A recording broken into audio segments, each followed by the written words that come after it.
Well, both teams look like they're playing a match-up style defense. Not straight man-to-man, but they are covering areas. Who is now your everyday starter. Only started 3 times last year here for the Terps. And here's a takeaway by Owusu. They feed Diamond Miller again, and she's got a quick 4 points. One of the 10 players averaging 12+ minutes per game. Right, and that makes it tough to practice. Coach Freeze said, hey, we have to have some coaches come out there and practice with us because our numbers are low. With male practice players, and that's not necessarily always available in terms of the numbers that are available to them this year because of COVID. Here's Miller, who has now 6 points for the Terps. 4 here to start for Aaliyah Nelson. And a quick release by Benson. I think Terp fans could get used to something like that. You know, if you would feel the same way back in the day. So I love the confidence and the bold spirit. Absolutely, an and one finish there for Benson. And a great rhythm at a high, efficient level on the offensive side. It was significant for Maryland to have that response against Arkansas. That's a hard take by Kubek. To have that response against Arkansas after coming off of the loss to Missouri State. We have seen sort of the positive response that Big Ten Network and the Fox Sports app. Luka Garza is the Megan Gustafson for the men's team at Iowa. I'm telling you, he is a killer. Here's Miller taking it outside to Chloe Bibby, who knocks down the 3. One of the favorites to even be a #1 seed for the NCAA tournament. We know now that the NCAA tournament canceled on both the men's and the women's side. There's the and one for Bianca Glover. Christy, you mentioned her numbers. She's the leading rebounder already here for Maryland, and the second leading scorer here already as Collins gets it to go. You have issues in the last week of the regular season, let alone in our first telecast of the year on the Big Ten Network to take a pick for Player of the Year. One of the 3-point makes here for Towson, so instead of it being 55-29, they gained a point, 55-30. Ashley Owusu hits another bucket. I thought that was a good read and transition for Maryland with Diamond Miller.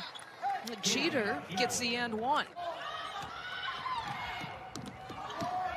Shanice Lewis on the push, and she finds Benson, who again hits another 3-point make, her 4th of the game.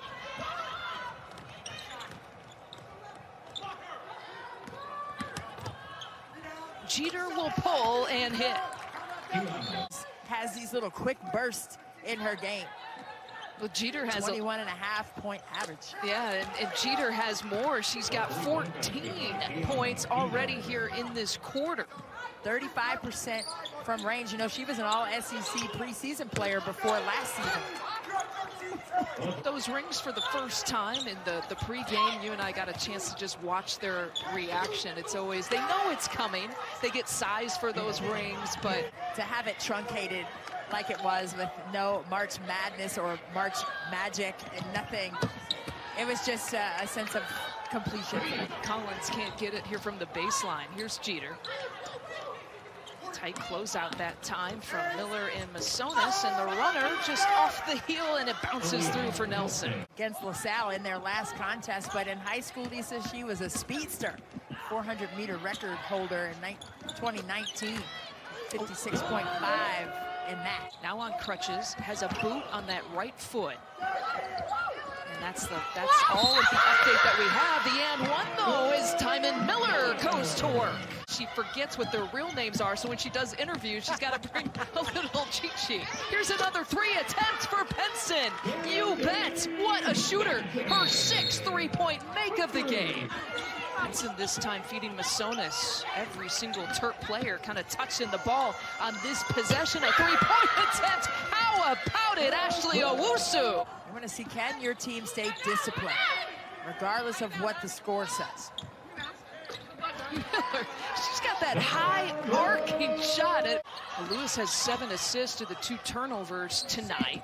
How about another one? Make it 21. Unbelievable from behind the arc. You can tell, sometimes you can tell even behind the mask that Brenda Freeze is smiling a little bit with that performance.